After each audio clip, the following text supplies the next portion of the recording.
Hello everyone, it's Jamal Thomas. Welcome to the Progressive Soapbox.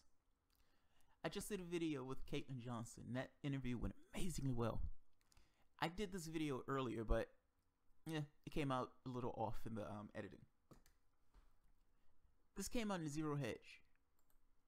Wasserman Shultz, IT aide arrested while attempting to flee country, charged with bank fraud. Now that's interesting. So, if you remember correctly, I think it was yesterday, they retrieved a bunch of smashed hard drives from Debra Wasserman Shultz's office. And now they arrested this guy on bank fraud. Let's go through the article, because this article makes a really interesting point that the mainstream media, for the most part, is completely ignoring. Just the day after reports emerged that the FBI had seized a number of smashed hard drives and other computer equipment from the residence of Imran Awan, the IT aide of Debra Wasserman Shultz, we learned that Awan has been charged and captured at the Dulles airport while he attempted to flee the country. According to Fox News, Awan has been charged with bank fraud. Okay, that's interesting. Let's keep going. Inexplicably, or not, or perhaps not, Awan has been kept on the payroll of former DNC chair Debra Wasserman Shultz, despite a rapidly escalating scandal that potentially involves multiple federal crimes. Okay, that's also interesting. Doesn't necessarily implicate anybody, but still interesting. It gets more interesting. For those that have managed to avoid the story, which wouldn't be difficult given the mainstream media has made every attempt to ignore it, the Pakistani-born brothers Aide, Imran, and Jamal Awan are the center of a criminal investigation by U.S. Capitol Hill Police and the FBI. Up until now, allegations of wrongdoing have been varied, from overcharging taxpayers for congressional IT equipment to blackmailing members of Congress with secrets captured from emails of their Democratic employers. Well, that's interesting. That's interesting. Let's keep going. Just yesterday, after we learned the FBI agents reportedly seized a number of smashed hard drives and other computer equipment from Awan, a resident of Virginia. Well, I'm sorry, that's a repeat. I don't know why they repeated that.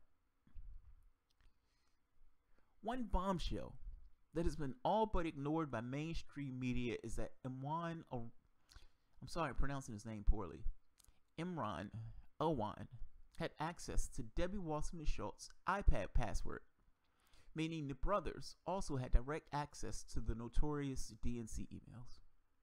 The brothers are accused of removing hundreds of thousands of dollars of equipment from congressional offices, including computers and servers, while also running a procurement scheme in which they bought equipment, then overcharged the House Administrative Office that assigned such contracts to members. I'm going to repeat that because that's important.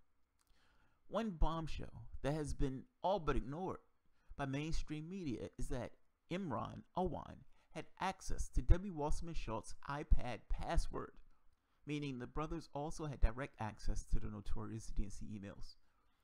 The point keeps being made that this was a leak, not the Russians.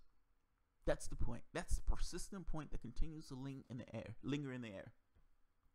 Mainstream media, their ridiculous narratives, have played up this Russia thing for 6 months. Ask yourself, is Russia the main thing that you think is wrong with the American electoral system? And if you don't think that's the main thing that's wrong with the electoral system, why are they talking about it? Why are they talking about it? And not just why are they talking about it. Do you think they're being honest about it? Meaning, if you think information that came out that said, hey, this was a leak.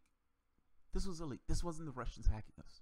After them running the story for 8 months, do you think they would turn around and say, oh, our bad, we were liars. We were liars.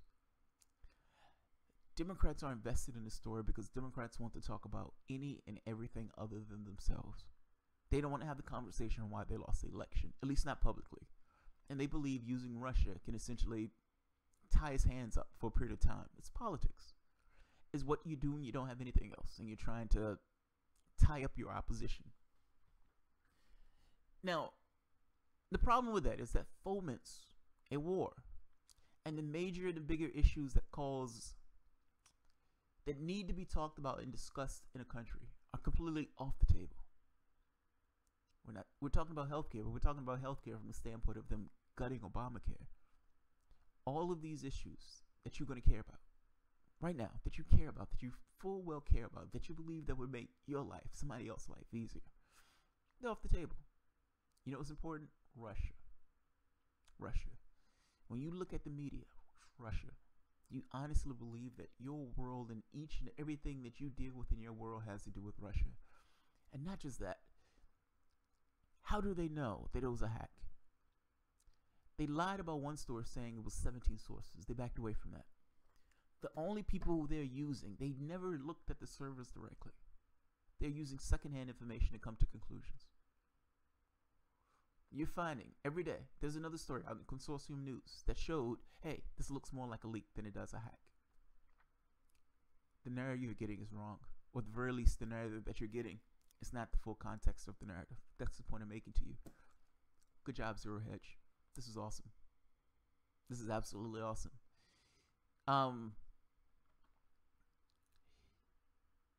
Look, if you're going to say, or if you're going to show that there are multiple sources, WikiLeaks continually made the point, I didn't get it from them. I didn't get it from Russia. I didn't get it from Russia. They completely ignored WikiLeaks. It was convenient to ignore WikiLeaks. And yet, they did it from Russia. When they launched those missiles into Syria, after the quote-unquote sarin gas attack, nobody checked to see who actually did it. Seymour Hersh came out with a story explaining that the gas attack wasn't from Syrian government itself, it was from the rebels. They ignored Seymour Hersh. Seymour Hersh had to publish that in Germany because they wouldn't publish it in the United States. That's your media. That's your media. So I get aggravated looking at mainstream media. It drives me fucking crazy. So I love when somebody comes up and says, hey, you realize that they're lying, right? You realize they're lying. Or at the very least, there's more context to the narrative than the narrative that they've been feeding you. So, good job. I'm going to put this article in the bottom. So, all right, guys. If you enjoyed the content, feel free to share, rate, subscribe. You can always support the work through Patreon. Thank you.